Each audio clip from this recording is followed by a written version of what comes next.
Hello class 8, I am Vaishnavi. ये आपके cover page से ही समझ लोगे। क्लास 8 की SST और वर्कशीट नंबर 13 है। ठीक है, यहाँ पे वर्कशीट नंबर 13 लिखा हुआ है, यहाँ पे SST क्लास 8 लिखा हुआ है। तो आपको अब इतना समझ में आइए, चलिए हम समझते हैं अपनी वर्कशीट को। तो ये हास्य ग्रहण का चैप्टर है। ये हास्य ग्रहण की समझ चैप्टर नंबर 7 है। ये सामाजिक विज्ञान की किताब से ली गई हुई है। प्लीज़ इस बुक की किताब की चैप्टर को रीड कीजिए, उसके बाद मेरी सारी मेरी बोली हुई बातें समझ में आने लग जाएगी।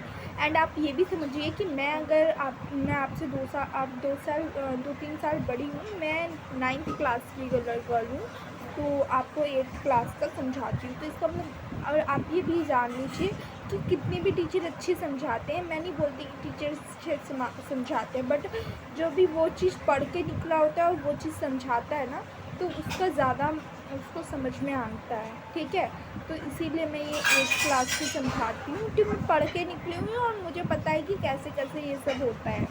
तो प्लीज़ इसे वॉच कीजिए, वीडियो को प्लीज़ लाइक कीजिए। या तो आप मुझे छोटा समझ के लाइक नहीं करते हैं कि मेरी गलती हो, तो 100% श्योर है आप मेरी वर्क की करवाई हुई वर्कशीट किया कीजिए, ज़रूर आपके आंसर सही होंगे। तो चलिए शुरू कर रहे हैं हम। आइए चलिए, तो आज का जो है टॉपिक है आज आपका मुसलमान और हास्यकरण। तो आज का टॉपिक ये है।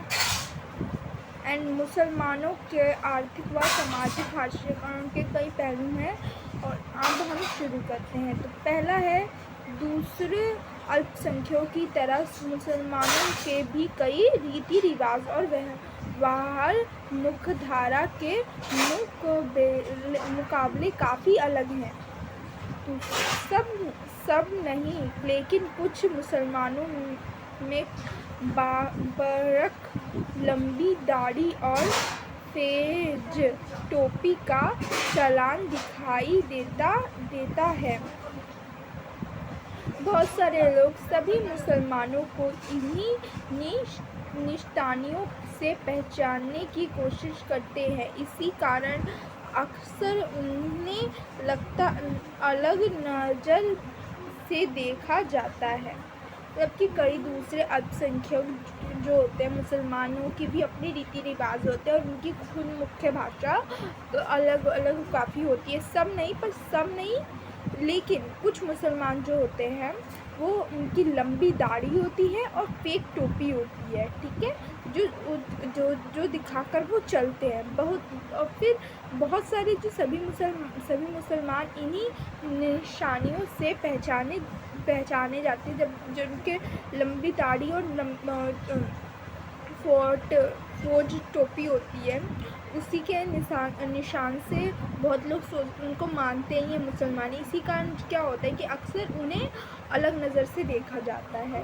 तो यहाँ तक आपको ये समझ में आया। आगे हम पढ़ते हैं। देखा जाता है, आगे आपका है यहाँ पे, कुछ लोग मानते हैं कि वे हम काफ़ी लोगों जैसे नहीं हैं। अक्सर यही सोच उनके साथ गलत व्यवहार करने और भेदभाव का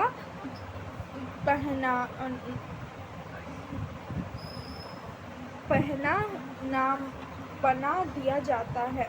कुछ लोग जो होते हैं मानते हैं कि हम काफ़ी लोगों से अलग हैं, दिखते हैं, और अक्सर यही सोच क्या होती है उनके लिए गलत व्यवहार और भेदभाव की पहचान बन जाती है। ठीक है, समझिए आप सभी। और नेक्स्ट लाइन है, पिछली कक्षा में हमने पढ़ा था कि किसी तरह आसी परिवार के किराए पर मकान ढूंढने में कोशिश आ रही थी।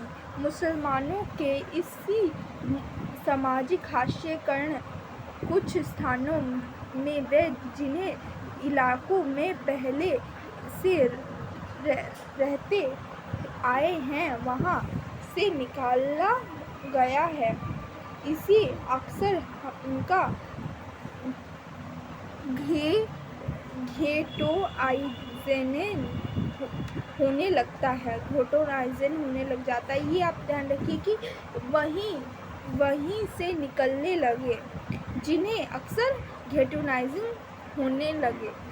ठीक है, यहाँ तक आप नोट रखिएगा कि ये चीज़ क्या होती है। ये मेन पॉइंट में आपको दिया जाता है कई बार।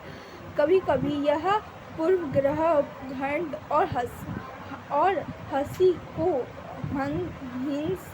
को हिंसा को जन्म देता है। तो कभी कभार क्या होता है, ये पूर्वग्रह और हिंसा को जन्म देता है। ठीक है, आगे हम समझते हैं हास्यकरण से निपटना। आज मैं आपको ये भी एक अलग से एक वीडियो बनाऊंगी, हास्यकरण किसे कहा जाता है, तो उस पर आप ज़रूर वीडियो लेक्चर देखिएगा। मैं बनाऊंगी, बहुत जल्दी बनाऊंगी, बट अभी नहीं बनाऊंगी, बट बनाऊंगी। ठीक है, तो चलिए आइए हम करते हैं आगे हास्यकरण का गठन। ठीक है, इन सारे समूह के अनुभवों से पता चलता है कि हास्यकरण एक जटिल इतना अजीब सा नाम घटना है, जिससे निपटने के लिए कई तरह की घटनाओं, साधनों और सुरक्षाओं की ज़रूरत है। कि इन सारे समूह के अनुभव से पता चलता है कि हास्यकरण एक जटिल घटना है, एक बहुत गंभीर चीज़ है, जिसको निपटाने के लिए कई तरीका नीतियाँ, साधनों और सुरक्षाएं ज़रूरी हैं। तो आगे हम पढ़ते हैं कि इसका मतलब है कि संविधान द्वारा परिभाषित अधिकार और इन अधिकारों को सरकार करने वाले कानून व नीतियों की रक्षा में हम सभी की बराबरी ज़मीनी बनती है। मतलब कि इसका मतलब ये है कि संविधान द्वारा परिभाषित अधिकारों और इन अधिकारों की सरकार बनाने वाले कानूनों का नीतियों की सुरक्षा करना बहुत ज़्यादा ज़रूरी है, बार बार ज़रूरी है। ठीक है, अब अगर आप इतना पूरा पढ़ रहे हो तो चलो हम पढ़ लेते, कोई नहीं होता। इनके बिना ना तो हमें उस विधिता की रक्षा कर पाएंगे जो हमारे देश को एक अनूठी छाप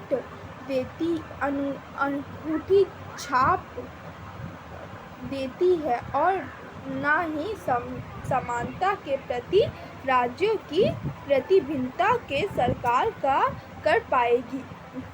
मतलब कि इनके बारे में ना तो हम उस विभिन्नता की रक्षा कर पाएंगे और जो हमारे देश के अंगूठे छाट देती है, और ना ही समाज के प्रति राज्यों की प्रतिबद्धता को सरकार का कर पाएगा।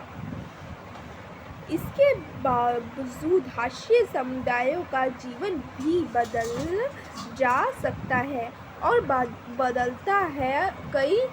कोई भी हमेशा एक ही तरह से हास्य पर नहीं रहता।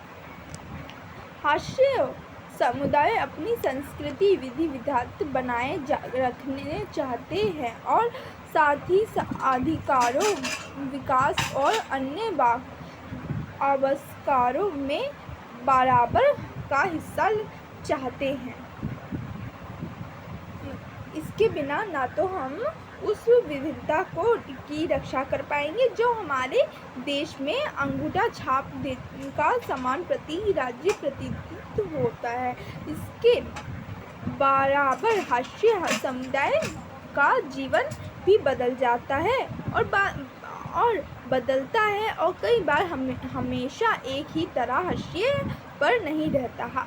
नेक्स्ट है, हास्य समुदाय अपनी संस्कृति विविधता बनाए रखना चाहते हैं और अपना साथ ही अधिकारियों, विकल्प और अन्य अवसरों में बराबरी का हिस्सा चाहते हैं। इससे प्रश्नोत्तर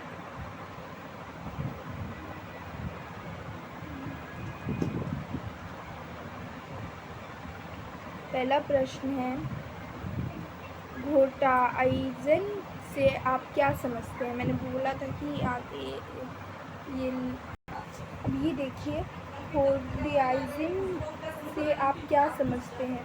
ठीक है, होर्डाइजन या होर्डाइजन से अभिक्रिया के किसी भी अल्पसंख्यक जाति या समुदाय को बाकी समुदाय की या जातियों से अलग कर देती है। अब सेकंड क्वेश्चन है आपका, आपके विचार से हास्यकरण के निपटने में किन रणनीतियों की आवश्यकता है?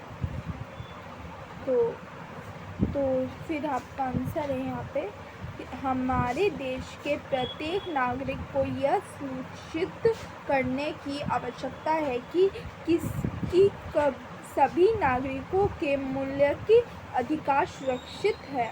सेकंड, हमारे विविधता के हर मूल्य की रक्षा करनी चाहिए जो हमारे देश का अंगूठा खानाज है। थर्ड आपका है यहाँ पे, अपनी हाशिए पर जानने के निपटने का सबसे अच्छा तरीका है कि अगर हर नागरिक शिक्षित है तो उसके अधिकार की रक्षा है और वह अपनी व्यक्तियों को वह समझेंगे, वह व्यक्ति को कर्तव्य को भी समझेंगे। अब आपका है, संस्कृत विशिष्टताओं की रक्षा किस प्रकार करते हैं? हमें अपनी संस्कृति विविधता का गर्व होना चाहिए और सभी के लिए सामान्य को बढ़ावा देना चाहिए। यदि हाशिए पर जब बड़े समूह का सदस्य होता तो मैं निम्न की कोशिश करता। पहला, अपने समुदाय की शिक्षित करता। दूसरा, अपने दृष्टिकोण को बदल प्रगतिशीली बनाता। अपने साथ अपने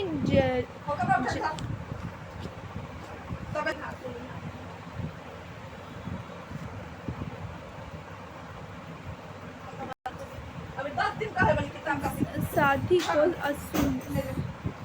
सुनने के लिए प्रयास करते हैं। Thank you for watching video.